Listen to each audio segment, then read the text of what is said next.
So what do we do? You know, on a day like today where you hear about so many people, and most of us, you know someone who works for Target.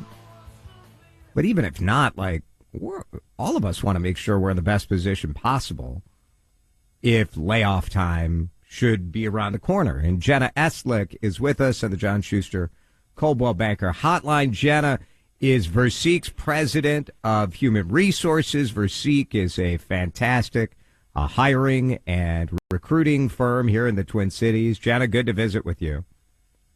Hi, good afternoon. All right, so what is the number one thing that you would say, you know, the rest of us, I'll ask about Target people who are laid off in a minute, but for the rest of us who have jobs right now, what should we be doing to try to have us ready should a layoff come?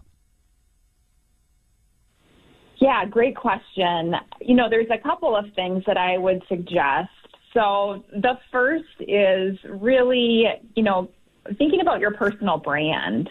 So that means LinkedIn, having your LinkedIn profile updated, having your resume updated, and really with the focus of reflecting on your skills and experiences and those transferable skills and experiences. There's such power in networking.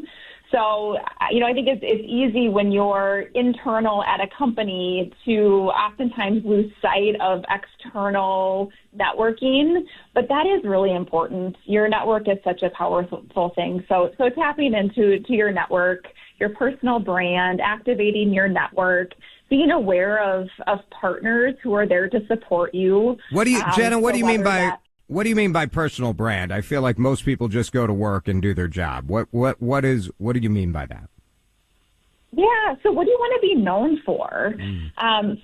If you are looking for a new opportunity or you think you might be in a position to be looking for a new opportunity, prepare how you'll speak to yourself and what it is that you're looking for. So, you know, if you are impacted by a layoff, something to the effect of, my position was eliminated due to a company restructuring. I'm now looking for an opportunity where I can use my skills and experiences in XYZ. So being clear around who you are and what you bring to the table.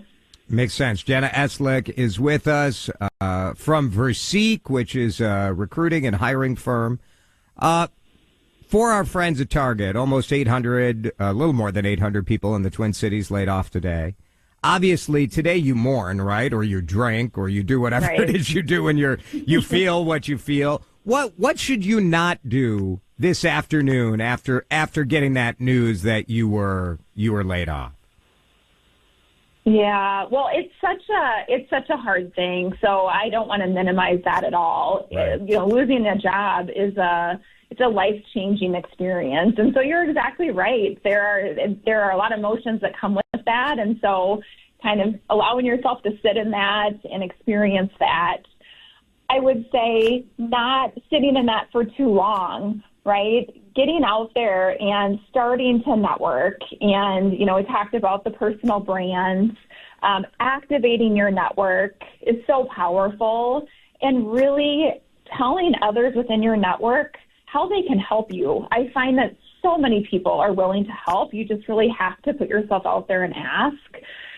The other thing is, and this might be something that Target impacted employees may be eligible for. I'm not sure. I haven't seen the details of their severance, but outplacement services or career coaches can really help with that transition. Also leveraging a recruiting partner like Versique Executive Professional and Interim, who are experts within the market and have really deep relationships with local companies and know who's hiring and can really help you navigate your job search. Jenna Estlick is with us right now. You know, you've been in HR a long time. I think a lot of us struggle with the lack of humanity around the way layoffs are done now.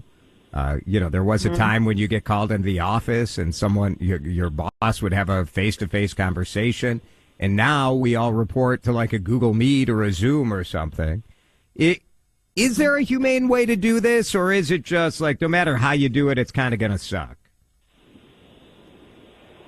Yeah, I have to agree with you. It's never a great experience. But I think that, you know, those in leadership positions and those within HR really do not take these decisions lightly and are looking for what is the, most caring way that they can communicate that message and support impacted employees. But it is hard, logistically, when you're dealing with impact to so many employees at once, with Target numbers, and we're hearing Amazon, like first round layoffs, 14,000. Yeah, that's staggering. It is hard to communicate, one-on-one with that many individuals. But I do know that there is a lot of care and planning that goes in behind the scenes to try to make that, as well, what else would an HR person say? Come on, Jenna. You were at Target the last time there was the massive layoff. I mean, it's tough. It's tough. I empathize, and the only reason I empathize with HR people is because my mother-in-law was one. Otherwise, I would hate you guys. I would hate you guys like everybody does. Oh, come on. No, of course not. It is hard. It's hard for everybody, for sure. The last question I want to ask you is about the hiring market. I mean, I still think that when you have Target on the resume, it is one of those marquee type companies that people say, like, all right, if you could make it there, you could probably contribute to our company. Is that still the case out there? Is it still a marquee name for these, 800 plus folks who are going to be looking for work? I believe that it is. Target has such great name recognition, both locally and nationally. And I looking back at my experience when I was there in 2015, and there was a significant layoff at that time, so many of those impacted employees went on to land in such great positions outside of Target. And so I do believe that still is the case, that they'll bring the great experiences and skills that they gained from Target elsewhere. And I mean, that's a great opportunity for other companies to really tap into, some talented employees. All right. Wallow in the sadness. We honor that. Don't send the FU boss email. Don't do that tonight. Don't probably close the computer after you go to the bar. Don't do anything that you're going to regret some point down the line. Well said. See, I'm giving the real advice, Jenna. You're like, worry about your personal brand. I'm telling people don't send a drunken email to the boss. That's, we should team up on this. You give the high level, I give the low level. That's what I'm here for. Okay. I like it. Jenna Estlick is with Versique. Jenna, we appreciate it. Thank you. Thank you. It's